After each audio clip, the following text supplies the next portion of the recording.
अधिराज एक कैफे में परफॉर्म कर रहा था। गौरांगी वहां अपने दोस्तों के साथ आई थी। हमेशा की तरह आज भी उसकी स्केचबुक उसके साथ थी। उसे अपने आसपास की चीजों को रंगों का रूप देना पसंद था। जैसे ही वो वहां पहुंची, उसके सुरों ने उसके दिल के तार को छेड़ दिया। ऐसा नहीं था कि उसने इस खूबसूरत आवाज सुनी नहीं थी, पहले सुनी थी, पर जाने क्यों यह आवाज उसके दिलों में समाती जा रही थी। उसी पल में उस आर्टिस्ट को देखकर गौरांगी ने कब उसका स्केच पन्नों पर उकेर दिया, उसे खुद भी पता नहीं चला। परफॉर्म के बाद वो वहीं कैफे में कॉफी पी रही थी जब अचानक से उसकी स्केचबुक गिर गई और उसी सिंगर के हाथ में उसकी स्केचबुक थी। उसकी नज़र अपने स्केच पर गई। अधिराज, हे सॉरी, वैसे ये मेरा स्केच है, आपने बनाया, ये बहुत ही सुंदर है। गौरांगी, थैंक यू, आपकी आवाज़ भी बहुत अच्छी है। अधिराज, वेल थैंक यू, मेरा नाम अधिराज सिंघल है। गौरांगी, मैं गौरांगी माहेश्वरी। अधिराज के साथ हुई पहली मुलाकात याद कर गौरांगी के सुंदर चेहरे पर रंगत खिल उठी। जैसे उसने अपने कैनवास पर देखा, उसने एक सुंदर से क्षितिज के पार दो हाथ बनाए थे। अचानक उसे कुछ ध्यान आया। गौरांगी और अधिराज अब दोस्त थे। आज भी गौरांगी उसी कैफे में अधिराज को सुनने आई थी। अभी उसने कॉफी खत्म करी थी जब अधिराज उसके पास आकर बैठा। कैफे का माहौल हमेशा की तरह ही शांत और सुकून भरा था। गौरांगी, तुम बहुत अच्छा गाते हो अदी, सब तुम्हें ही देख रहे थे। अधिराज, सब तुम्हारे कारण है गौरांगी, तुम मेरी प्रेरणा बनती जा रही हो। तुम्हारे बिना शायद मेरी धुन अब खो जाए। गौरांगी ने उसकी आंखों में देखा, जो बहुत कुछ अनकहा सा था उन आंखों में। धीरे से उसने उसका हाथ थाम लिया। शायद ये रिश्ता अब दोस्ती से कुछ आगे बढ़ने वाला था। खोई हुई गौरांगी ने अपनी पेंटिंग की ओर देखा। हमेशा की तरह उसकी पेंटिंग खूबसूरत कलाकृति की तरह उभरी थी। उसके पापा निर्भय हमेशा उसे कहा करते थे कि अगर पेंटिंग्स बोलती तो गौरांगी की पेंटिंग्स के रंग दुनिया के सामने अपनी कहानी कहते। उसके पापा होटल चेन्स के मालिक आज भी अपनी किसी बोर्ड रूम मीटिंग में व्यस्त थे। सही ही थी गौरांगी, उसके पिता निर्भय इस समय अपने आधुनिक बोर्ड रूम में बैठे थे, जिसकी एक पूरी दीवार शीशे की थी। उनके साथ उनके परम मित्र विक्रम रायचंद बैठे थे। उनकी मीटिंग शायद उनके आने वाले किसी बड़े प्रोजेक्ट के सिलसिले में है। निर्भय, मुझे ये लगता है कि ये डील दोनों कंपनीज के लिए विस्तार लेकर आएगी विक्रम। मीडिया और होटल एस्टेट का संगम बाजार में क्रांति ला देगा। विक्रम, मुझे भी यही लगता है, आंकड़े ठोस हैं, अपनी वो कुछ बारीकियां, और इसके बाद हम इस प्रोजेक्ट को स्टार्ट करें। शिवाक चाहता ही होगा। उसकी फ्लाइट थोड़ी देर से लैंड हुई। उसने इस प्रोजेक्ट की सब पहलू परख लिए हैं। उसी समय दरवाजा खुला और एक लंबा गठीला नौजवान अंदर आता है। उसके चेहरे पर व्यापारिक गंभीरता और आत्मविश्वास है। सबको अभिवादन देकर वो विक्रम रायचंद के पैर छू लेता है। जीनियस होने के साथ ही वो संस्कारी भी है। बिजनेस वर्ल्ड में आज के समय में शिवाक्ष रायचंद का कोई सानी नहीं था। जिस प्रोजेक्ट में हाथ डाला था उसने, उस प्रोजेक्ट ने बुलंदियों को छुआ था। तभी शिवाक्ष ने अपने टेबलेट से अटैच सारा डाटा खोलकर रख दिया। शिवाक्ष, ये सारी ऑडिट के पहलू हैं जो मैं लीगल टीम को सेटल करने बोल दिए हैं। इनके सेटल होते ही हम अगले हफ्ते से इस प्रोजेक्ट को स्टार्ट कर सकते हैं। मैंने सब चेक कर लिया है अंकल, अभी तक सब हमारे अनुकूल है। निर्भय शिवाक्ष की वाक्पटुता और काम के स्टील से प्रभावित हुए बिना नहीं रह सके। लड़का काबिल और माहिर है, चाहे वो उनके मित्र का बेटा है, पर उन्होंने उसके साथ कभी काम नहीं किया था। विक्रम की नज़रों में सिर्फ गर्व था अपने बेटे के लिए। ऐसा बेटा महादेव ने उनकी झोली में डाला था, जिसके लिए वो दिन रात उनका शुक्रिया करते थे। तकरीबन एक हफ्ते बाद निर्भय महाश्री ने अपनी पत्नी श्रेया के साथ अपने दोस्त विक्रम रायचंद के परिवार को डिनर पर बुलाया था। अपने प्रोजेक्ट की ऑफिशियल घोषणा करने से पहले उन्होंने एक मुलाकात करनी जरूरी समझी थी। मुलाकात तो बहाना था, असल में वो गौरांगी और शिवाक्ष को मिलाना चाहते थे। जैसे ही विक्रम रायचंद अपनी पत्नी श्रुति और शिवाक्ष के साथ वहां पहुंचे, उनका बहुत ही भव्य स्वागत हुआ। महर्षि परिवार का डाइनिंग रूम बहुत सुंदर लग रहा था। झूमर की रोशनी में नहाया हुआ एंटीक फर्नीचर और गौरांगी की बनी पेंटिंग्स दीवारों में भी जान डाल रही थी। सब बातों में मशगूल थे। जब गौरांगी वहां आई, उसने एक खूबसूरत सा डिजाइनर सूट पहना था। वो नहीं आना चाहती थी डिनर में, थकी हुई थी वो, आंखों में थकान थी उसके, पर उसके पापा ने कहा तो वो आ गई। सबको औपचारिक सा मिलकर वो खाने के साथ खेल रही थी। उसे अधिराज से बात करनी ऊपर जाकर। खैर सबकी व्यावसायिक बातें सुनती रही वो, जब अचानक वो अपने पापा निर्भय की आवाज़ सुनती है। निर्भय, विकी, हमारे इस वेंचर से हमें बिजनेस में लाभ होना है, जैसे कि हमारे पापा ने पहले तय किया था कि हमारी पारिवारिक गठबंधन को भी और मजबूत करेगा। क्या कहते हो? उनकी नज़र गौरांगी से हाटुए शिवाक्स पर गई। गौरांगी को कुछ समझ में नहीं आ रहा था, पर वो असहज थी इस चर्चा से। शिवाक्स की नज़र जैसे उस पर जाती है, वो उसकी दुनिया को देखकर भांप लेता है, और उसकी पारखी नज़र उसकी असहजता को भी महसूस कर रही है। विक्रम, हाँ नीर यार, हमारे दशकों पुराने संबंध को अब रिश्तेदारी में बदल देना चाहिए। आप लेडीज क्या कहती हैं? दोनों लेडीज के चेहरे पर रौनक आ गई ये सुनकर। इससे अच्छा हो क्या सकता है? विक्रम ने जैसे ही शिवाक्स को देखा, मानो उसे कह रहे हो ये मेरा आखिरी फैसला है।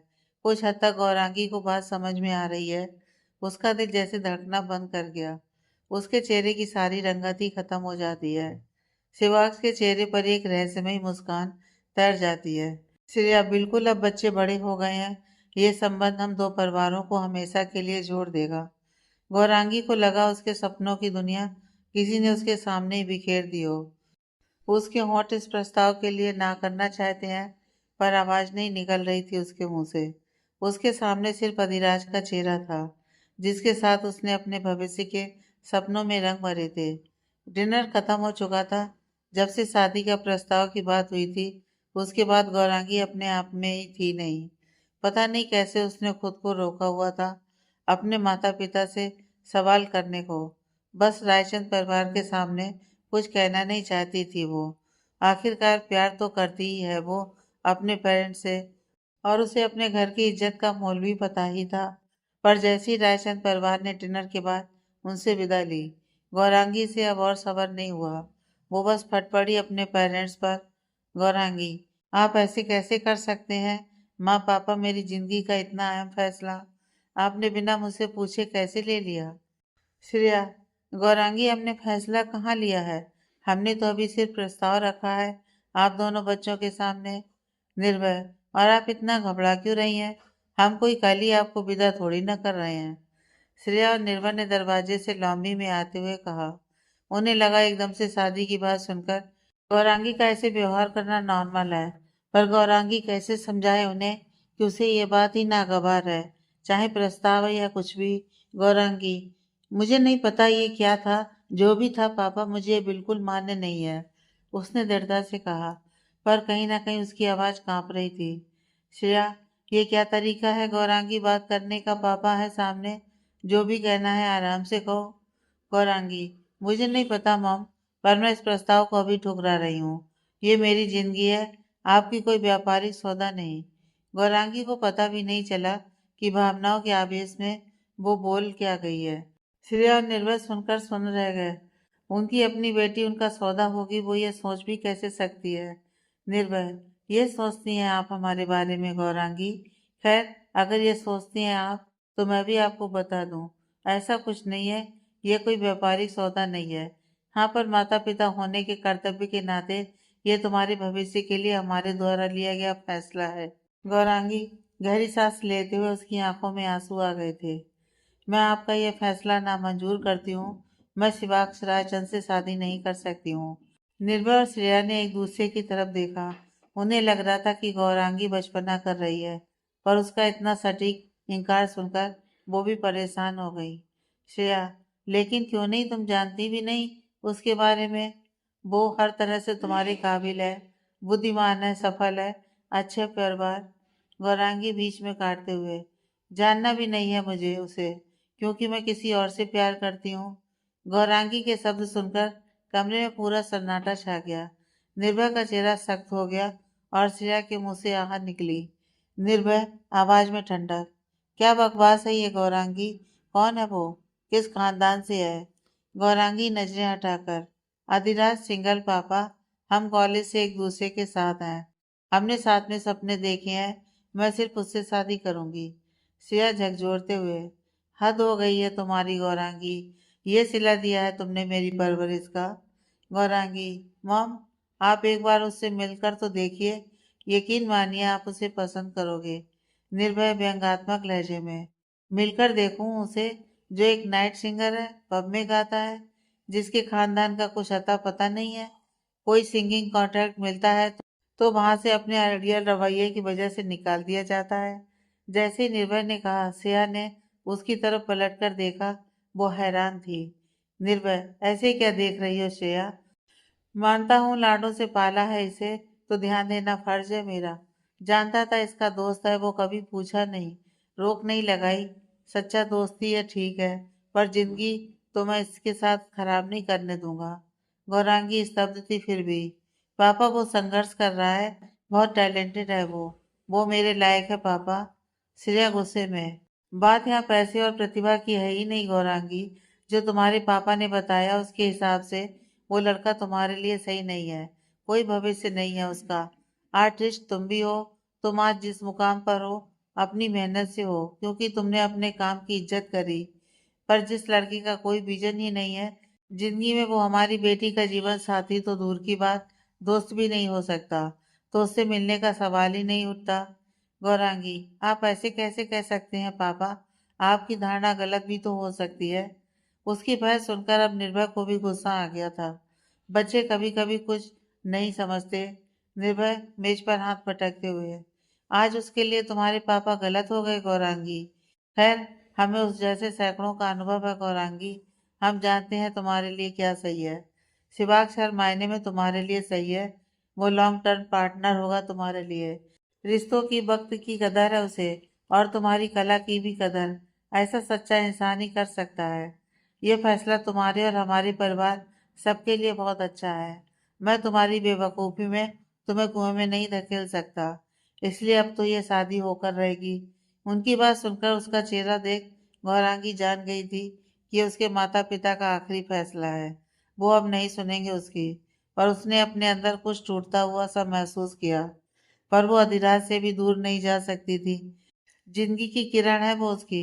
अगली सुबह रायचंद निवास, शिवाक्ष अभी अपने आंगन में बने बड़े से शिव मंदिर में रुद्राभिषेक करने आया था। बहुत गहरी आस्था थी उसे बचपन से ही भोलेनाथ में, शायद इसलिए वो उनके जैसा शांत स्वभाव का था, अपने में लीन रहने वाला। पर गलत को देखकर उसके अंदर तूफान उठता था। अभी भी पूजा करके जैसे ही वो अपने रूम की तरफ जाने लगा, उसे उसके माँ पापा मिले। उनका आशीर्वाद लेकर जैसे ही वो उनके सामने खड़ा हुआ, विक्रम, शिवी बेटे, हमने कल तुम्हारा शादी का प्रस्ताव ऐसे रख दिया बिना तुमसे बात किए, तुम्हें बुरा लगा होगा। शिवाक्ष, नहीं डैड, ऐसा नहीं है। मुझे लगता है आपने जो सोचा होगा वो मेरे अच्छे के लिए होगा। श्रुति मुस्कुराकर, तो कैसी लगी गौरांगी तुझे? मैं इसे हाँ समझूं तेरी? शिवाक्ष, अच्छी लगी मुझे वो माँ। जी माँ, मेरी हाँ है इस रिश्ते के लिए। उसे बातें घुमा फिराकर कहनी नहीं आती थी, इसलिए उसने साफ शब्दों में अपना जवाब दे दिया।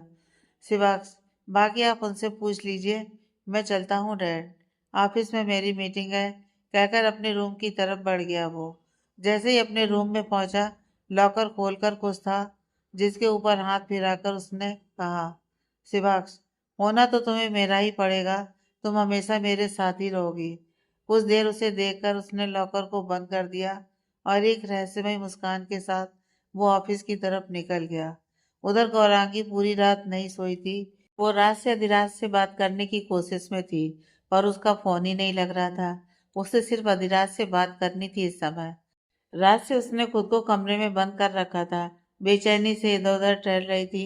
तभी सामने उसे अपनी स्केचबुक दिखी। हर हालत में यही उसका सहारा बनती आई थी, भावनाओं को व्यक्त करने का। उसने पेंसिल उठाई।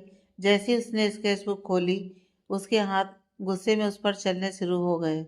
बनती बनाती गई वो स्केच, जब देखा तो शिवाक्ष का स्केच था। उसके सामने यह कैसे हो गया? क्या वो इतना उसकी सोच पर हावी हो गया इस समय? उस स्केच को देखकर उसने उसके टुकड़े टुकड़े कर दिए। गौरांगी, नहीं, यह कभी नहीं होगा। तुम मेरी हकीकत नहीं हो, न मैं बनने दूंगी। अगर पापा और माँ की जिद है तो मैं भी उन्हीं की बच्ची हूँ, सब छोड़ दूंगी, लेकिन अधिराज को नहीं।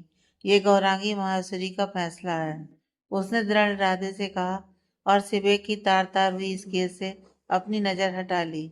गौरांगी उसी समय अधिराज के कैफे जाने के लिए निकल गई, क्योंकि कल रात से वो उससे कांटेक्ट करने की कोशिश कर रही थी, पर अधिराज से उसकी बात नहीं हो पा रही थी। वो ऐसा कभी नहीं करता था, जितना मर्जी व्यस्त हो, पर उसके लिए हमेशा समय निकालता था वो। अब उसे बेचैनी भी लग रही थी।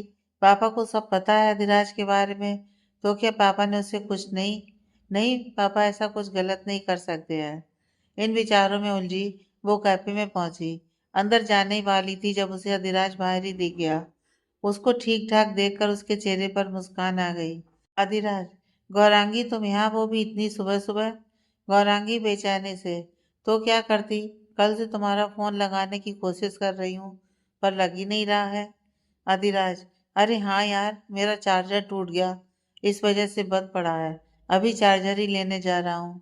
गौरांगी, अधी मुझे तुमसे कुछ जरूरी बात करनी है। अधिराज हाथ पकड़कर, हाँ चलो अंदर चलते हैं, मैं चार्जर ले लूंगा बाद में, अभी हमारी राजकुमारी साहिबा की बात सुननी जरूरी है। परेशान लग रही हो, सब ठीक है ना? गौरांगी मुश्किल से खुद को रोकती हुई, अंदर चलें अदी, मैं थक गई हूँ। जैसे ही दोनों अंदर गए, अधिराज ने उसके लिए कॉफी मंगाई, फिर उसका टेबल पर हाथ पकड़कर उसकी ओर देखते हुए पूछा। अधिराज, हाँ जी राजकुमारी जी, बोलिए, क्यों आपके चेहरे की मुस्कान गायब है? गौरांगी जैसे अपने सारी हिम्मत जुटा रही हो, अपनी बात को सही शब्दों में डालने की कोशिश करते हुए उसने कहा। गौरांगी, अदी, मॉम डैड ने मेरी शादी तय कर दी है शिवाक्ष रायचंद के साथ। कहते हुए उसके दिल का दर्द आवाज में आ गया, और वो अधिराज के चेहरे पर आने वाले भाव को देखने से डर लग रहा था उसे। अधिराज का चेहरा कुछ पल के लिए खाली हो गया, उसकी आंखों से सारी चमक गायब हो गई। फिर धीरे धीरे एक अनजानी आग उसकी आंखों में जल उठी। अधिराज, क्या कहा तुमने? उसकी आवाज में अजीब सा ठंडापन था, जिससे गौरांगी की रीढ़ की हड्डी में सिरहन दौड़ गई। गौरांगी ने उसकी आंखों में अजीबपन महसूस किया, पर इस समय हालत ऐसी नहीं थी कि वो इस पर ध्यान दे पाती। उसे चुप देख अधिराज ने फिर उसी ठंडेपन से पूछा, अधिराज, तुम्हारा क्या जवाब है? गौरांगी, गौरांगी दर से, मेरा जवाब वही है अदी, जो होना चाहिए। मैंने मना कर दिया है उन्हें, तुम्हारे बारे में सब बता भी दिया है, पर वो नहीं माने अदी, मैं क्या करूं? उसकी रुलाइट छूट गई। इस भावनाओं को, गुस्से को दबाकर बैठी थी वो कल से, अधिराज के सामने बाहर आ ही गया। वह यह भी जानती थी कि अधिराज के लिए ये कितनी बड़ी बात थी। तभी वो अपनी कुर्सी से उठा, उसकी मुट्ठियां भिज गई थी। कैफे के शोर में भी गौरांगी को उसकी धड़कनें सुनाई दे रही थी। अधिराज गुस्से में, ऐसा नहीं हो सकता है गौरांगी, तुम सिर्फ मेरी हो, ये नहीं हो सकता है, मैं ये नहीं होने दूंगा। हम एक दूसरे से प्यार करते हैं। उसकी आवाज ऊंची हो गई थी गुस्से में। उसके चेहरे पर बेबसी थी, उसके गुस्से में अजीब सी बेचैनी थी जो गौरांगी को डरा रही थी। अधिराज उसकी बाहों से उसे पकड़कर खींचते हुए, समझ रही हो तुम किसी और के साथ शादी नहीं कर सकती हो? गौरांगी, उसकी बाजू पर लाल निशान पड़ गए थे। अदी छोड़ो, मुझे दर्द हो रहा है। पर अधिराज को उसके दर्द से कोई फर्क नहीं पड़ा जैसे। उसी समय उसके कैफे का मैनेजर आ गया। तब कहीं जाकर अधिराज ने गौरांगी को छोड़ा। गौरांगी जानती थी ये वक्त और स्थान उनके आगे की बात के लिए बिल्कुल भी सही नहीं है। गौरांगी, अदी, मैं शाम को तुम्हें मेरे स्टूडियो के पीछे वाले पार्क में मिलूंगी। अधिराज को बिना कुछ कहने का मौका दिए वहां से चली गई। इतने वर्षों से अधिराज के साथ वो भी जानती थी, जितना उसके सुर अच्छे हैं, उतना उसका गुस्सा बुरा है। उसने नहीं देखा कि कोई था जो उसे देख रहा था। उसने उसके वहां से जाते ही किसी को मैसेज किया, जी सर, मैडम ठीक है, बिल्कुल, बस उस लड़के ने अपना गुस्सा दिखाया है मैडम को। गौरंगी वहां से सीधे अपने स्टूडियो में पहुंची। घर नहीं जाना था उसे, वहां का माहौल इस समय वो हैंडल नहीं कर सकती थी। स्टूडियो उसका बिल्कुल निजी स्थान था, जहां वो अपने मन का करती थी। आज तो उसकी जिंदगी उलझन में थी। उसके कैनवास के रंगी उसे सीधा सोचने पर मदद कर सकते थे। उसका आंतरिक शांति वहीं मिल सकती थी। सारा दिन वो लड़ती रही, वो अपने विचारों से। सूर्यास्त हो रहा था और अस्त होते हुए सूरज की लालिमा गौरांगी के चेहरे पर पड़ रही थी। नाराज होती थी वो तो ब्रश से नहीं, उंगलियों के संग पेंट करती थी वो। बाल पूरी तरह से बिगड़े हुए थे उसके, पर आज खुद ही व्यवस्थित नहीं थी वो। सामने उसके कैनवस पर अधूरी पेंटिंग थी, एक तूफान से गिरा हुआ दिल, जिसके चारों ओर संगीत का नोट और बिखरे हुए रंग थे। यह उसका आज का संगीत, जो कि उसका और अधिराज का प्यार था। बिखरे हुए रंग मॉम डैड के शिवास के साथ लिए फैसले में उसकी बिखरी हुई जिंदगी थी। आज की पेंटिंग में उसकी सारी हताशा थी। उसकी उंगलियां बस चल रही आत्मा के दर्द के साथ, पूरी तरह बस उसमें डूबी थी। तभी दरवाजे पर हुई एक दस्तक से उसका ध्यान खिंच गया। गौरांगी उठकर दरवाजा खोलती है। स्नेहा उसकी असिस्टेंट। मैंने कहा था ना, आज मुझे किसी से नहीं मिलना। स्नेहा समझकर उसने सीधा कह दिया। पर जब दरवाजा बंद करने लगी तो उसकी नज़र दो आंखों से जा मिली। गोल्डन कलर के रिम में छुपी वो काले रंग की गहरी आंखें। नजर उठाकर देखा तो सामने शिवाक्ष रायचंद था। उस दिन की तरह बिजनेस सूट में था, चेहरे पर वही शांत भाव थे। स्नेहा, मैम मैं इन्हें रोक ही रही थी, पर निर्भय सर ने कहा कि मिस्टर रायचंद आपसे मिलेंगे। गौरांगी हतप्रभ थी, अब ये कैसे कर सकते हैं पापा। खैर स्नेहा जैसे ही वहां से गई, शिवाक्ष की नजर उसकी पेंटिंग पर पड़ी। देखते ही उसके चेहरे पर कुछ समझने के भाव आए, जिसे उसने छुपा लिया, और उसकी आंखों में प्रशंसा उभर आई। शिवाक्ष प्रशंसात्मक भाव से, आपकी पेंटिंग बहुत अच्छी है, ये किसी के कुछ मन के भाव को व्यक्त करती है। गौरांगी नाराजगी से, आपके मतलब की नहीं होंगे ये भाव, आपकी अरबों की डील्स में नहीं फिट बैठते ही है, क्योंकि इनमें भावनाओं के सौदा नहीं होता, मोल नहीं लगता भावनाओं का। एक पल को हैरान था शिवाक्ष, पर उसने अपने भाव चेहरे पर नहीं आने दिए, बिल्कुल भी। वो भी जानता था कि पेंटिंग के माध्यम से उसे बता रही है कि उसे रिश्ते से ऐतराज है। शिवाक्ष, सही कह रही हैं आप, भावनाएं अनमोल होती हैं। माफ कीजिए, मैं बिना बताए आ गया। दरअसल अंकल ने बताया कि आप स्टूडियो में हैं इधर, तो मैं आ गया। खैर गौरांगी, मैं जानता हूँ कि हमारी शादी का प्रस्ताव ऐसे सामने आना थोड़ा शॉकिंग है। मैं ये कहूँगा कि मैं ये शादी से कोई ऐतराज नहीं रखता, बाकी आपकी मर्जी है। गौरांगी, आपको ये शादी का प्रस्ताव लग रहा है, मुझे तो व्यापारी सौदा लग रहा है। शिवाक्ष शांत भाव से, नहीं बिल्कुल भी नहीं। माता पिता के लिए हम बच्चों की खुशी कभी सौदा नहीं हो सकती। ये दो दोस्तों की अपनी बरसों से चली आई गहरी दोस्ती को बंधन में बांधने का प्रस्ताव है। पर वो क्या है ना, कभी कभी झूठ का रंग इतना गहरा होता है कि हम सच को देख ही नहीं पाते। उसने एक रहस्यमयी ढंग से कहा, और वहां से ब्रश उठाकर जो जलता हुआ दिल गौरांगी ने बना रखा था, उस पर एक हल्की सी लहर बना दी।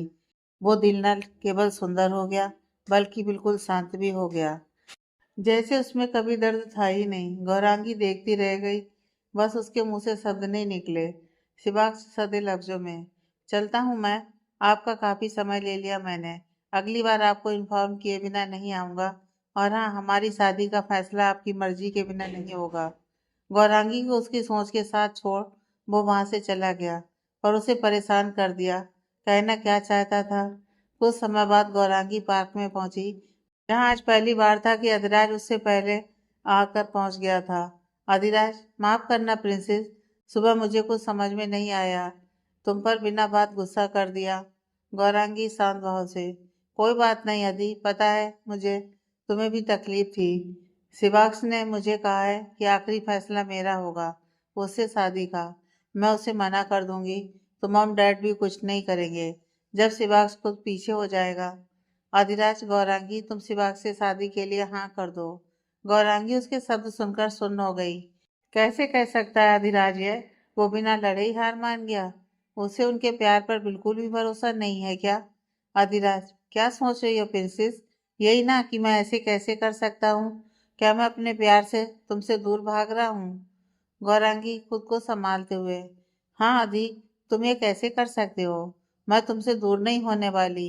माँ डैड नहीं मान रहे तो क्या हुआ, मैं तुम्हारे बिना किसी और के बारे में सोच भी नहीं सकती हूँ। मुझे किसी से कोई लेना देना नहीं है। जब वो मेरी खुशी नहीं देख रहे तो मैं क्या करूँ। हम यहाँ से कहीं दूर चले जाएंगे, बहुत है हम एक दूसरे के लिए, अपनी नई दुनिया बसाएंगे, जहाँ ये बड़े बड़े बिजनेस डील सौदे पैसा नहीं होगा, सिर्फ प्यार होगा। गौरांगी ने भावुक होकर उसकी आंखों में देखते हुए कहा। तो अधिराज ने धीरे से पर मजबूती से कहा, अधिराज, नहीं गौरांगी, हम ऐसा नहीं कर सकते हैं। मेरा विश्वास करो, मैं सब संभाल लूंगा। गौरांगी बेचैनी से, कैसे सब संभाल लोगे तुम अधी, मेरी शिवाक से शादी कराकर? अधिराज शांत स्नेहपूर्ण आवाज में, शांत हो जाओ गौरांगी, ऐसे टूटते नहीं हैं। मैं तुम्हारा दर्द समझ सकता हूँ। अधिराज ने उसके आंसू, जो उसकी पलकों से बाहर आने ही वाले थे, साफ किए। गौरांगी, नहीं, तुम्हें मॉम डैड किसी को मेरा दर्द, मेरी तकलीफ दिख नहीं रही है। अगर होती तो ऐसे बातें ना कर रहे होते। जाओ तुम भी, मैं अपनी जिंदगी अकेले निकाल लूंगी, पर किसी ऐसे से शादी नहीं करूंगी जिसे मैंने चाहा ही नहीं है। अधिराज, गौरांगी, ऐसे भावुकता में नहीं बहते। मैं हमेशा तुम्हारे साथ था और रहूंगा, लेकिन मैं तुम्हें भगाकर नहीं लेकर जाऊंगा। तुम अपने माता पिता के बारे में सोचो, उनका क्या होगा तुम्हारे इस कदम से। हम इतने स्वार्थी नहीं बन सकते हैं प्रिंसेस, अधिराज ने कहा। गौरांगी स्तब्ध रह गई। मॉम डैड इसे गलत समझ रहे थे, पर ये आज भी उन्हीं की सोच रहा है। उसका चुनाव गलत नहीं था। गौरांगी ने हैरानी से उसे देखा। गौरांगी, फिर क्या करें? मैं किसी और से शादी नहीं करने वाली हूँ। अधिराज ने उसका चेहरा अपनी हथेलियों में लिया। अधिराज, मैं जानता हूँ, मैं भी तुमसे उतना ही प्यार करता हूँ जितना तुम करती हो। मेरे लिए भी यह आसान नहीं है, पर कभी कभी हमें अपने प्यार के लिए बड़े फैसले लेने पड़ते हैं। उसकी आवाज में वही मधुरता और अधिकार था, जैसे कह रहा हो, शिवाक से शादी कर लो। गौरांगी अवाक होकर, क्या तुम यह कैसे कह सकते हो? अधिराज, गौरांगी, मैं तुम्हें तुम्हारे पेरेंट्स के आशीर्वाद के बिना नहीं अपनाना चाहता। हमारे प्यार को सबकी मंजूरी मिलनी चाहिए। तुम्हारी ये शादी हमारी एक योजना होगी, मेरे पास पूरे अधिकार से आने की। तुम शादी करोगी उससे, पर उसको इतना परेशान करोगी कि वो खुद तुमसे छुटकारा पाना चाहेगा, खुद ही तुम्हें तलाक दे देगा। उसके बाद तुम्हारे पेरेंट्स को भी लगेगा तुमने तो उनकी बात मान ली थी। अब ये शादी नहीं चली तो तुम क्या कर सकती हो कि तुम्हारी खुशी के लिए वो मुझे खुशी खुशी अपना लेंगे। तब हमारे प्यार को तुम्हारे पेरेंट्स, समाज की, सबकी मंजूरी मिलेगी। गौरांगी हैरान थी यह सुनकर। वो किसी के साथ ऐसे कैसे कर सकती है? शिवाक्ष ने तो उसका कुछ नहीं बिगाड़ा, इसमें उसकी क्या गलती है? बिना किसी कारण वो उसकी जिंदगी को कैसे जहन्नुम बना सकती है? ये गौरांगी नहीं कर सकती है, ये उसके संस्कार नहीं है। उसकी आत्मा इसके लिए उसको कभी इजाजत नहीं देगी। पर शायद आज महादेव कुछ और ही सोच कर बैठे थे। गौरांगी, नहीं अधी, ये गलत होगा। शिवास की कोई गलती नहीं है इसमें। इससे अच्छा मैं जाकर उसे सब सच बता देती हूँ। वैसे भी उसने कहा है कि मेरी मर्जी से ही शादी होगी। अधिराज ठंडेपन से, कर लो कोशिश, कोई फायदा नहीं है। शिवाक्ष रायचंद मना कर देगा तो तुम्हारे पेरेंट्स कोई और अमीर ज्यादा ढूंढेंगे, फिर क्या करेंगे हम? उसकी बात सुनकर गौरांगी परेशान हो उठी। सच ही तो थी उसकी बात। अधिराज, मैं सही कह रहा हूँ, मान जाओ प्रिंसेस, हमारे पास हमारे प्यार के लिए एक यही रास्ता है। अधिराज की आंखों में आंसू थे। गौरांगी चुप थी। वो ये नहीं कर सकती थी, पर अपने प्यार को पाने का इस समय कोई और रास्ता उसे दिख भी नहीं रहा था। गौरांगी दुविधा में, क्या ये काम करेगा आदि? क्या यह धोखा नहीं होगा? आदिराज, मैं हूं ना तुम्हारे साथ, और वैसे भी प्यार और जंग में सब जायज है। वैसे भी ये एक नाटक है, रहोगी तो तुम मेरी ही, कहकर उसने उसे गले से लगा लिया। उसने गौरांगी की मासूमियत और प्यार का फायदा उठाया था, पर आज उसके मन में कुछ और ही था। गौरांगी ने अधिराज की आंखों में एक उम्मीद सी देखी थी, एक रास्ता, एक विश्वास, जिससे उसे लग रहा था उनका किया हुआ फैसला गलत नहीं है। इन सब बातों से अनजान कोई था वहां पर, जिसने उनकी फोटो अपने मोबाइल में लेकर किसी को भेजी, मैसेज के साथ, जैसे आपने कहा था, मैं मैडम के साथ साय की तरह हूँ। इस लड़के ने आज उनको रुलाया है। दूसरी तरफ शिवाक्ष अपने केबिन में बैठा था और आज अपनी और गौरांगी की हुई मुलाकात के बारे में सोच रहा था। उसकी टाई ढीली थी। गौरांगी से मुलाकात के बाद वो व्याकुल था। वो सच में ऐसा सोचती है? चलो, शिवाक्ष को तो वो जानती नहीं है, पर अपने पेरेंट्स के बारे में वो उसका सौदा करेंगे।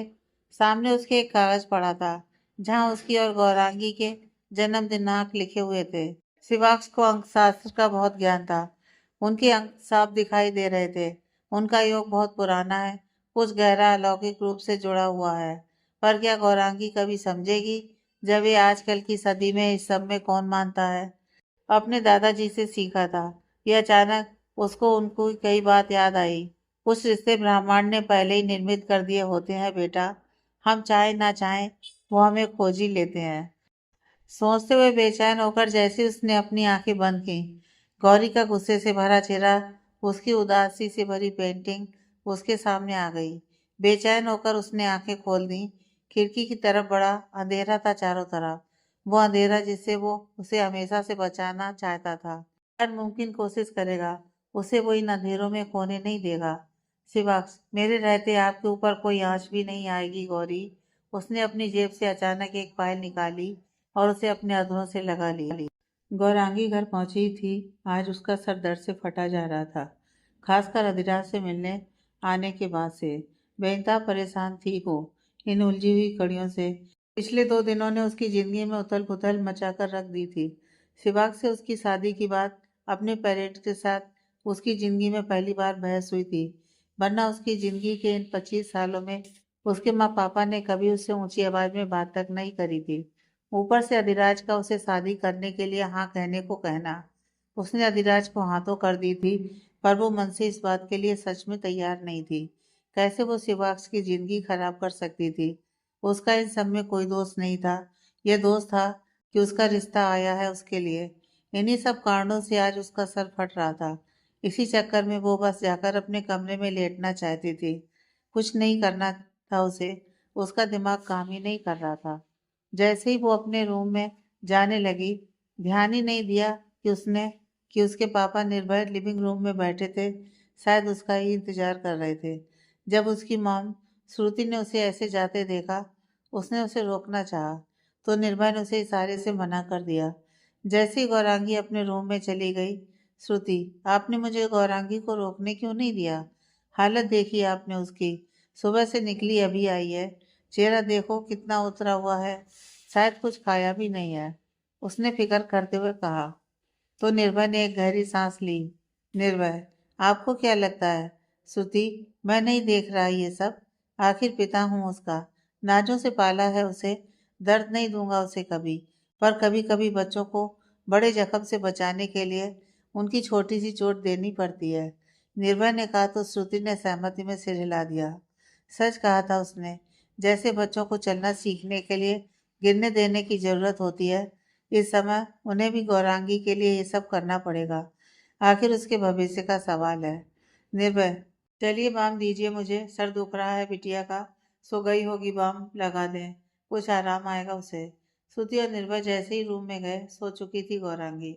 उन्होंने प्यार से बाम लगाया और चेहरे पर सूखे हुए आंसू देख निर्भय, सॉरी बच्चे, पर यह जरूरी है। उसकी आंखों में भी आंसू आ गए, जिसे श्रुति ने आगे बढ़कर रोक दिया। श्रुति, नहीं, गौरांगी के भविष्य के लिए हमें मजबूत रहना पड़ेगा। दोनों आराम से उसे ब्लैंकेट उड़ाकर निकल गए। अगली सुबह गौरांगी उठी तो सर में दर्द नहीं था अब उसके, लेकिन मन अभी भी परेशान था। तभी उसने पास में पड़ी बॉम्ब की बोतल देखी।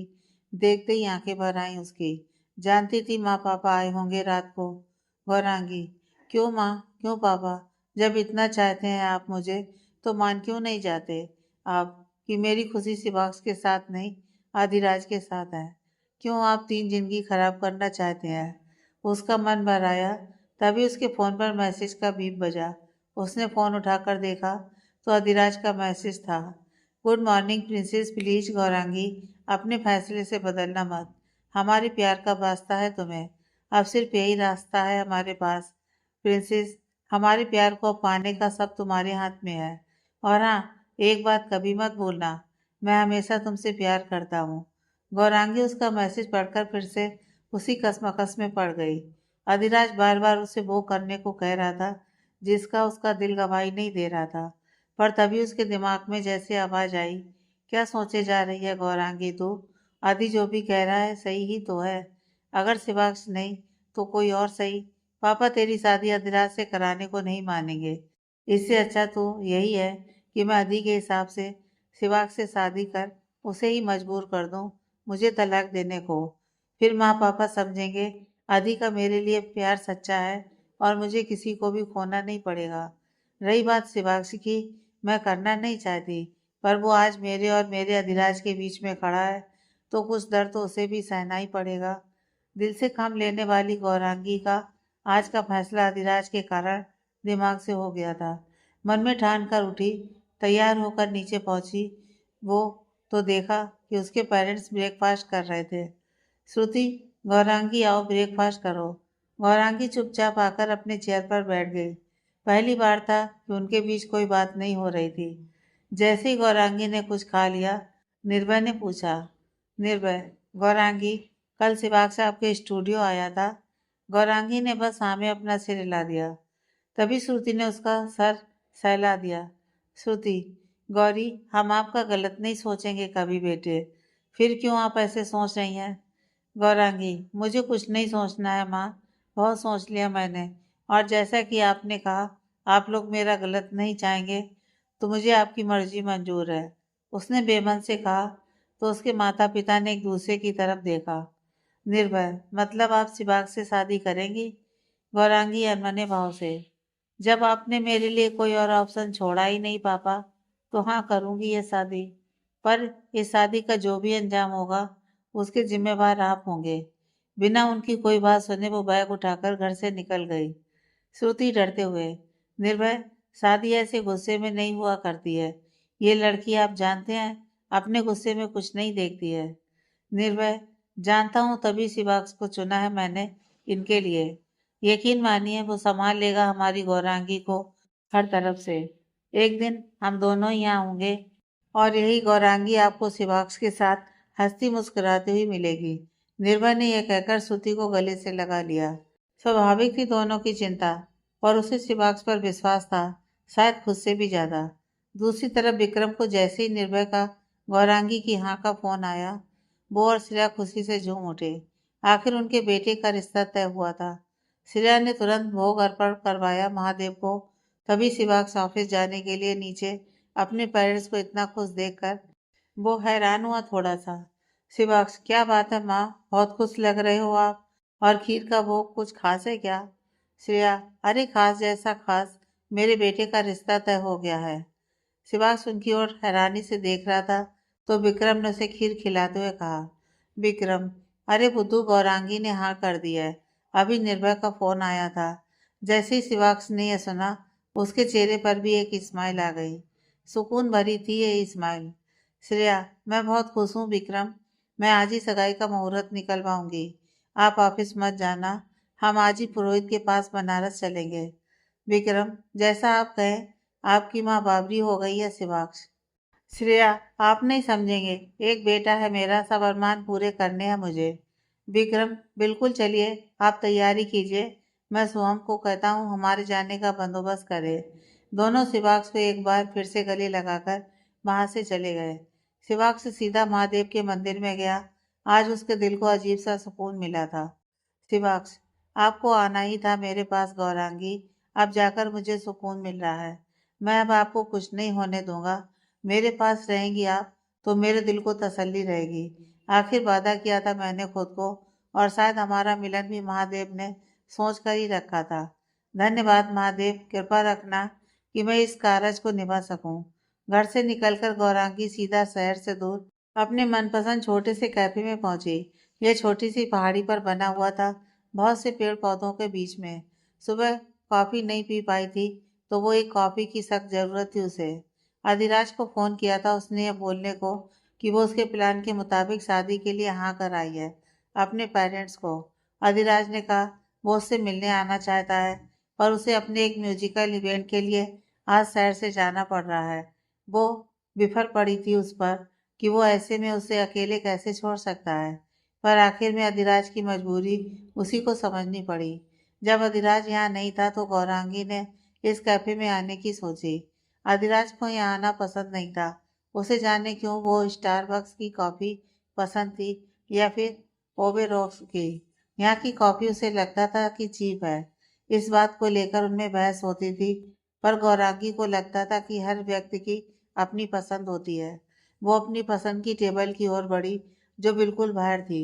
वहां अपनी कॉफी का ऑर्डर देकर हमेशा की तरह उन पेड़ों में उसे सुखद शांति महसूस हुई। रेलिंग के पास जाने को आगे बढ़ी ही थी कि अचानक जाने कैसे उसका पैर मुड़ गया। वो खुद को संभाल नहीं पाई, गिर जाती अगर दो मजबूत बाहों ने आकर उसे न थामा होता। जैसी नजर उठाकर देखा तो स्तब्ध थी किस्मत पर। सामने शिवाक्ष था, जो अपने गोल्डन रिम के चश्मे के पीछे से अपनी काली गहरी आंखों से उसे देख रहा था। उसे देखकर गौरांगी को जो शांति महसूस हुई थी, वो मन फिर परेशान हो उठा। शिवाक्ष ने उसके चेहरे पर आते हुए तनाव को भांप लिया था। उसने तुरंत उसे उसके पैरों पर खड़ा कर दिया। अजीब सा तनाव था दोनों के बीच। चुप्पी थी, कुछ कहने को था ही नहीं। शायद शिवाक्ष ने ही चुप्पी तोड़ी, सोचकर एक बंधन में जुड़ने वाले थे दोनों। शिवाक्ष, हेलो गौरांगी, आप यहाँ? गौरांगी, क्यों, मैं यहाँ नहीं आ सकती क्या? अंदर की भड़ास उसकी खींच के रूप में बाहर आ रही थी उसके। जाने क्यों ऐसी नहीं थी गौरांगी। एक पल को तो उसका रूखा जवाब सुनकर शिवाक्ष चौंका, फिर भी धीरे से स्माइल के साथ कहा, शिवाक्ष, नहीं ऐसी बात नहीं है। दरअसल यह जगह सिटी से थोड़ी दूर है, तो लोग कम आते जाते हैं, इसलिए पूछा मैंने। उसने बहुत ही शांति से कहा। गौरांगी ने वो शांत आवाज महसूस की, पर अभी कुछ देखने समझने की स्थिति में थी ही नहीं वो कुछ कहती तभी वहां काम करने वाला एक वेटर आया। वेटर, अरे मैम, आप अपने टेबल पर नहीं बैठे अभी तक। मैं तो आपकी कॉफी लेकर आया था। शिवाक्ष भैया, आपकी अदरक वाली चाय और बिस्कुट भी ले आया हूँ। आपकी मनपसंद बेंच पर ले जाऊं? वेटर की बात सुनकर गौरांगी को समझ आया, शिवाक्ष पहले से आता है शायद यहाँ। शिवाक्ष, हाँ सोनू, तुम रख दो, मैं बस उधर ही जा रहा था। जैसे ही वेटर गया, शिवाक्ष ने धीमे से कहा, शिवाक्ष, शादी के लिए हाँ कहने को थैंक यू, पर हम अजनबी हैं अभी एक दूसरे के लिए। मैं आपको जानने की पूरी कोशिश। गौरांगी काटते हुए, अजनबी रहेंगे हम शायद, शादी होने से दूरी कम नहीं हो जाएगी। एक्सक्यूज मी, मुझे काफी पीनी है। शब्द अंदर तक छलनी कर गए शिवाक्ष को, और उसे बिना कुछ कहने का मौका दिए वो अपने कॉर्नर वाली टेबल पर चली गई। उसे जाता देख एक पल को शिवाक्ष वहीं रहा, फिर एक फीकी हंसी हंसकर वो भी अपनी बेंच की ओर बढ़ गया। दोनों के टेबल दो कोने पर थे कैफे के। शिवाश को वहां बैठे हुए लग रहा था कि दो छोरे हैं शायद वो। क्या कभी ये भावनाओं के अथाह समुंदर पार कर पाएंगे वो? गौरांगी इतनी उलझी थी कि उसे एहसास ही नहीं था कि शिवाश की नजर सिर्फ उस पर थी। गौरांगी बुदबुदाते हुए, दो पल का चैन नहीं रहने दिया पापा ने मेरी जिंदगी में। यहाँ भी इनको भेज दिया, एक कॉफी भी नहीं शांति से बची मेरी जिंदगी में। अधिराज, कहाँ फंसा रही हो तुम मुझे? अपनी आंखें मूंद कर खुद को संयत करने की कोशिश कर रही थी वो। उसी समय उसका फोन बीप हुआ तो देखा अधिराज का मैसेज था। प्रिंसेस, कैसी हो? देखो मैं यहाँ बेंगलुरु में हूँ, फिर भी मेरा ध्यान तुम्हारी तरफ ही है। ऊपर से इन लोगों ने इतना सादा सा होटल दिया है कि क्या बताऊँ मैं। सुबह सही से ब्रेकफास्ट भी नहीं किया था मैंने इस चक्कर में। ऊपर से तुम्हारी चिंता में था तो क्रेडिट कार्ड भी नहीं लेकर आया। बिना कॉफी के सर दर्द से फट रहा है। पता नहीं शाम को कैसे ही परफॉर्म करूंगा। खैर, जान जाने दो, तुम परेशान मत होना। शिवाक से शादी की हाँ के बाद जो भी तुम्हारे पेरेंट्स कहेंगे करना। आखिर तभी तो हम दोनों मिल पाएंगे, उनके आशीर्वाद से। उसका एक मैसेज देख गौरांगी के चेहरे पर स्माइल आ गई। कितना ध्यान था आदि को गौरांगी का, कितना चाहता था वो उसे। उसने सबसे पहले अधिराज को डिजिटल में वे कुछ पैसे भेजे, जिसे वो ढंग के होटल में रुक सके। बेचारा उसके चक्कर में कार्ड भी भूल गया। बिन कॉफी के तो उसका कॉन्सर्ट खराब हो जाएगा। यह उसके करियर के लिए अच्छा नहीं है। उसे एक स्माइल का मैसेज भेजकर गौरांगी ने अपनी कॉफी खत्म की। तय कर लिया कि अब बस जो होगा वो होने देगी। शादी के बाद सब अपने हिसाब से कर, जल्द से जल्द वो शिवाक से तलाक लेगी। वहां दूर एक शख्स ने किसी को वॉइस नोट और कुछ तस्वीरें भेजी, जिनमें एक लड़का 7 स्टार होटल में ब्रेकफास्ट कर रहा था। आपका शक सही था सर, ये यहीं पर मौजूद है, और सारा पेमेंट इसने ऑनलाइन ट्रांसफर किया है। गौरांगी स्टूडियो जाने वाली थी जब उसे उसकी माँ का फोन आया कि वो घर आ जाए, उन्हें कुछ बात करनी है उनसे। इसलिए वो सीधे घर गई। जैसे ही घर पहुंची वो, श्रुति, गौरांगी आ गई तू बेटा, मैं तेरा कब से इंतजार कर रही थी। गौरांगी, कुछ काम था मुझसे माँ आपको। श्रुति, जितना मर्जी गुस्सा कर ले, पर रहेगी तू मेरी पहले वाली गौरी ही। सुन, श्रेया का फोन आया था, वो अपने पुरोहित जी के पास गए थे बनारस, तेरी और शिवास की कुंडली लेकर। उन्होंने शगुन के लिए आज का मुहूर्त बताया है। दंग रह गई गौरांगी। आज का मुहूर्त? मतलब इतनी जल्दी? सुबह ही तो उसने अभी हाँ करी है। गौरांगी, क्या आज शाम को? श्रुति, हाँ मैंने भी उसे कहा था, लेकिन पुरोहित जी ने कहा आज का मुहूर्त बहुत शुभ है, क्योंकि शिवास को भी ज्ञान है थोड़ा अंक शास्त्र का, उसने भी कहा। गौरांगी, क्या वो आज की सदी में इन सब बातों को मानता है? वो हैरान थी, एआई के युग में वो ये बातों की जानकारी रखता है। श्रुति, हाँ तो ज्ञान होना अच्छी बात है। खैर, इसलिए आज तुम दोनों की तिलक की रस्म उनके यहाँ होगी, सिर्फ परिवार के बीच में, और शादी हमारी पुश्तैनी हवेली से पूरे धूमधाम से होगी। तुम्हारे दादा दादी की ख्वाहिश है। ये शादी अगले हफ्ते की 3 तारीख को निकली है। इस बात ने तो गौरांगी को और भी चौंका दिया। बस हफ्ता भर में उनकी शादी हो जाएगी। गौरांगी, आपको इतनी जल्दी है मुझे भेजने की? भावनाओं में उसके मुख से निकला तो निर्भय ने कहा, जो अभी अभी वहां आया था। निर्भय, आपको तो हम कभी खुद से दूर ना करें, पर यह रीत बनी है समाज की। पर एक बात कल थी, आज है और हमेशा रहेगी कि आप हमेशा अपने माँ बाप की राजकुमारी ही रहेंगी। निर्भय ने कहा, बेटियों को विदा करना कहाँ ही आसान होता है, पर समाज की रीत निभानी पड़ती है।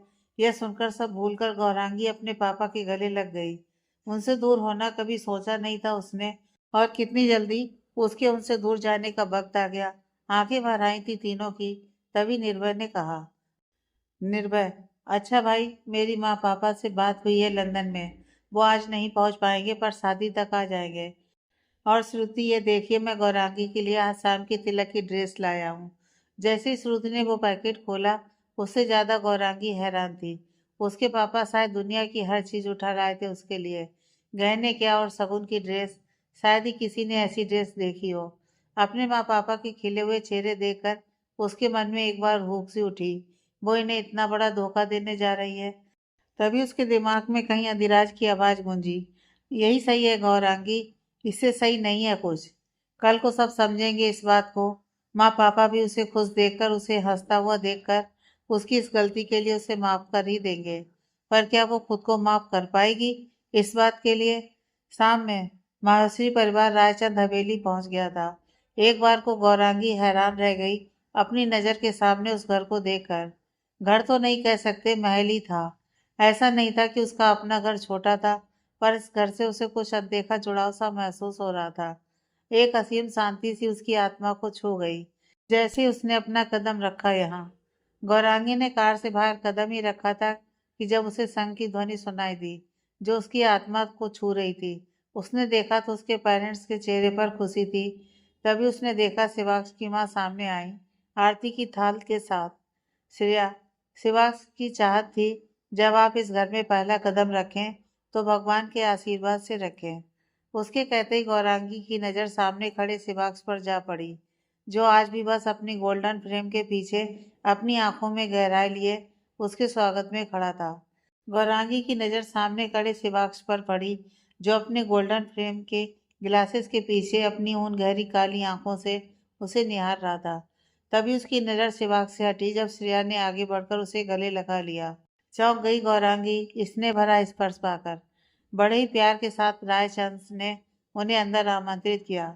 जैसे ही वो अंदर आए, शिवाक्ष ने उसके पेरेंट्स के पैर छूकर ब्लेसिंग्स ली। शिवाक्ष ने गौरी को एक पल के लिए देखा। बहुत ही सुंदर लग रही थी। आइवरी कलर का सूट पहना था उसने, उसकी गोरी रंगत उसमें और भी खिल उठी थी। साथ में रूबी का नेकलेस और हल्का सा मेकअप शायद खुद ही किया था उसने। पर क्या उसे जरूरत थी भी? नहीं, शायद वो बहुत ही सुंदर थी। उसकी नज़र से अनजान गौरांगी की नजरें इधर से उधर घूम रही थीं। इनकार ना कर सकी वो, उसे घर बहुत ही खूबसूरत लगा था। तभी उसे श्रेया की आवाज़ सुनाई दी, श्रेया, श्रुति, हम पहले तिलक की रस्म कर लें, फिर हम ही तो हैं, आराम से डिनर कर लेंगे और शिवाक्ष भी गौरांगी को घर दिखा देगा। आखिर ये सब उसका घर है। उसने गौरांगी की तरफ प्यार से देखते हुए कहा। गौरांगी ने बस एक हल्की सी स्माइल दी। श्रुति, बिल्कुल, क्यों नहीं, आइए। निर्भय, पहले हम शिवाक्ष का तिलक करें। दोनों ने आगे बढ़कर शिवाक्ष की झोली में नारियल और कुछ शगुन का सामान रख दिया। शिवाक्ष ने दोनों के पैर छू लिए। गौरांगी ने देखा उसके पेरेंट्स ने शिवाक्ष को गले लगा लिया। एक अजीब सा सुकून दिखाई दिया उसे अपने पापा के चेहरे पर। समझ नहीं पा रही थी वो ऐसा क्या है शिवाक्ष में जो उसके पापा को बस वही सबसे सही लग रहा है उसके लिए। तभी तंद्रा भंग हुई जब उसने अपने माथे पर स्पर्श महसूस किया।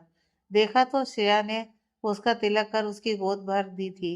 अगले पल उन्होंने गौरांगी को एक लाल चुन्नी उड़ाते हुए कहा, श्रेया, अब हो गई गौरांगी हमारी हमेशा के लिए। गौरांगी, ये हमारी कुल देवी की चुनरी है, सगाई वाले दिन जरूर ओढ़ना। शिवाक्ष की दादी जी बहुत मानती हैं इसको। उनका आशीर्वाद सदैव तुम्हारे और शिवाक्ष के रिश्ते पर बना रहेगा। और उसने प्यार से उसका माथा चूम लिया। गौरांगी ने आगे बढ़कर शिवाक्ष के माता पिता के पैर छू लिए। बस ढेरों भलाई ले ली उन्होंने उसकी। अब भी हैरान थी वो, जानते ही कितना थे वो गौरांगी को, फिर भी उसको प्यार से भर दिया था उन्होंने। शिवाक्ष को चाहे वो हर्ट करेगी पर इनको कभी दुख नहीं पहुंचा पाएगी वो। विक्रम, चलो भाई मुंह मीठा कराया जाए, आखिर हम रिश्ते में जुड़ी गए। निर्भय, निर्भय, बिल्कुल विकी। श्रेया, पहले बच्चे लो। शिवाक्ष, गौरांगी का मुंह मीठा करवाओ बेटे, उसने मिठाई का थाल आगे बढ़ाते हुए कहा। जैसे ही शिवाक्ष ने एक बर्फी का टुकड़ा उठाकर उसकी तरफ बढ़ाया, उसी समय गौरांगी के फोन पर एक मैसेज की बीप आई। उसके फोन पर अधिराज का नाम फ्लैश हुआ। वो उठाना चाहती थी पर शायद समय सही नहीं था। उसने चुपचाप हल्का सा हाथ बढ़ाकर बर्फी शिवाक्ष से ले ली। शिवाक्ष अंतर मन में, कोई बात नहीं गौरांगी, एक दिन ये बढ़ा हुआ हाथ पीछे नहीं हटेगा, मैं इंतजार कर लूंगा। श्रेया, अच्छा शिवाक्ष, जब तक डिनर वगैरह लगता है मेरी होने वाली बहू को घर तो दिखाओ। और हाँ गौरांगी, अपना रूम भी अच्छे से देख लेना। बच्चे, कोई चेंज करना हुआ तो बता देना मुझे। वैसे मैं इंटीरियर डिजाइनर को भेजूंगी तुम्हारे पास से 1-2 दिन में। श्रुति, श्रेया, लेकिन क्यों, इसकी क्या जरूरत है? शिवास का रूम सुंदर ही होगा। श्रेया, क्यों जरूरत नहीं है यार, अब वो हमारी बहू का रूम भी होगा, कुछ उसकी पसंद का भी तो हो, तभी तो यहाँ उसे दिल लगाने में मुश्किल नहीं होगी। श्रेया की बात सुनकर गौरांगी परेशान हो उठी।